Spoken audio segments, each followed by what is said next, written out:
Hi everyone, we just got done filming a CLCI Live where we speak about post-COVID life, the transition back into normalcy, and give you our perspective on what we learned throughout the pandemic. Be sure to go ahead and check it out right here.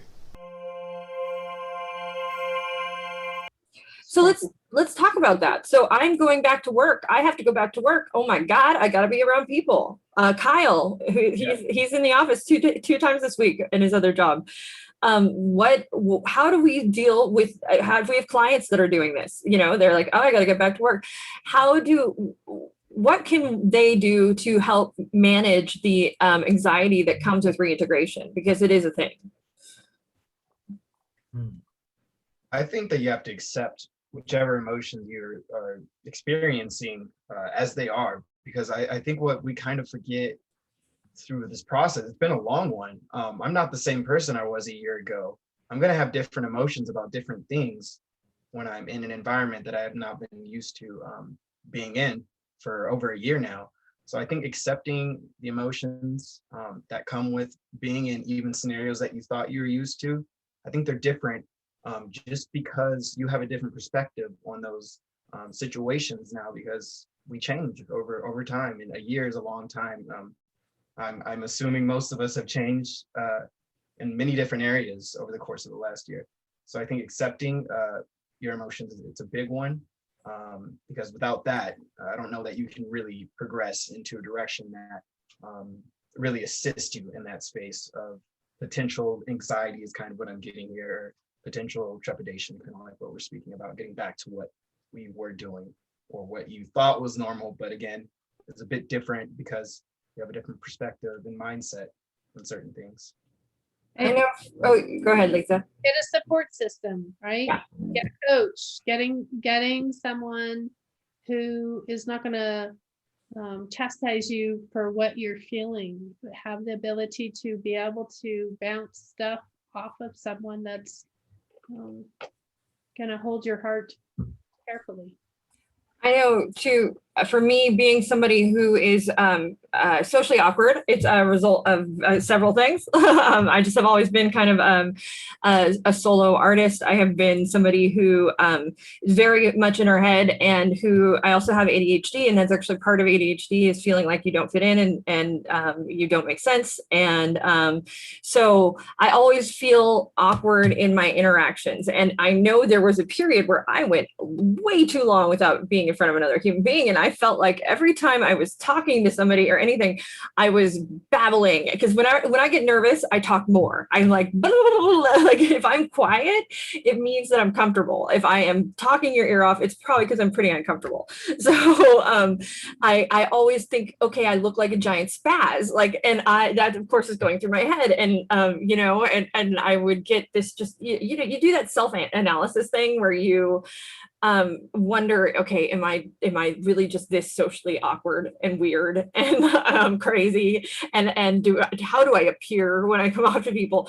But I just sort of I have had to, in many ways, even though it's not 100% possible, let go of that, or just assume, this is something I always tell myself, and I don't know if it'll help anybody else, that everybody else is selfish. Like everybody is, for the most part, thinking about themselves in the same situation, and they are thinking about how awkward they are, or what they have to do next, or where they have to go, but what they're not thinking about most of the time is how weird you are. So like, you don't have to worry about that too much. It might happen on occasion, but if it does, it does. But that to me brings some relief, because I'm like, there were so many times where I had thought that, you know, I had left this impression, and then come to find out they don't even remember, they weren't paying attention, they weren't. And it very quickly taught me that I am not so capable of making impressions as I might think I am, which is actually kind of a comfort. So yeah. You mentioned that to me, I forget, a little while back, the people are selfish and they're only thinking about themselves. And I really thought about that, and I'm like, wow, you're right. And that, honestly, that has helped. I wouldn't consider myself someone that has extreme anxiety. I always feel like I'm kind of calm and collective in most environments. But if I do find myself in a scenario where I'm getting a little anxious due to someone else's supposed impression on me, that's what I think of. I think of Who cares? They're just thinking about It helps, right? It yeah, helps. they're It totally thinking about helps themselves me. much more than they're thinking about me right now. The problem is I have to get that far because the other half of me will just flee. Like I just run. Like I'm just like, forget it. I'm out. It's not worth it. I'm going home.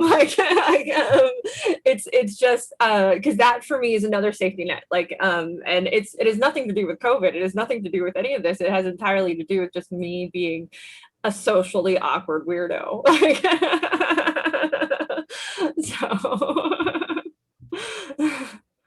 Okay. Do you think through COVID that um,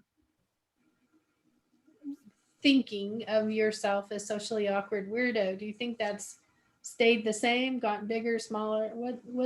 What proportion is it? It depends on what period of time in COVID, because like there was, when I was like seriously isolated for, I mean, there was a period, it was probably close to 90 days where I only interacted with people when I went to the store.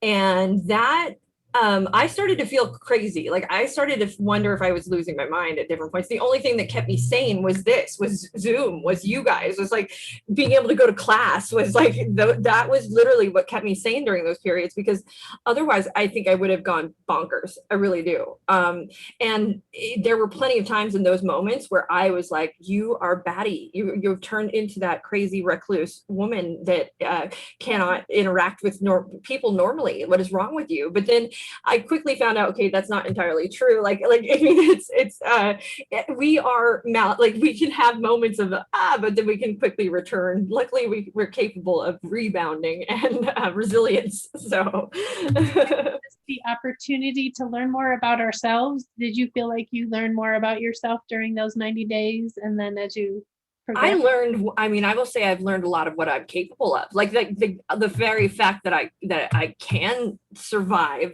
completely solo, and like that I'm built to do that. Like that I am built to be without much issue. Others had a lot more issue than I did. And that I can survive without any human. Like I know people that complained about being so isolated, but they had families with them, and I'm like, you have no clue. My family is hours away. I'm not seeing them. Like this, I have literally not interacted with another human being, and so it was kind of impressive that I was capable of maintaining sanity and not jumping off a bridge or something. Like I just kept going. And I channeled it in many ways into creativity and drive, and it just kept me focused on because I don't have a TV either, which I don't know if that was better or worse. Like I don't know if that helped or hurt. Like it might have helped because I think there's a lot of paranoia kicked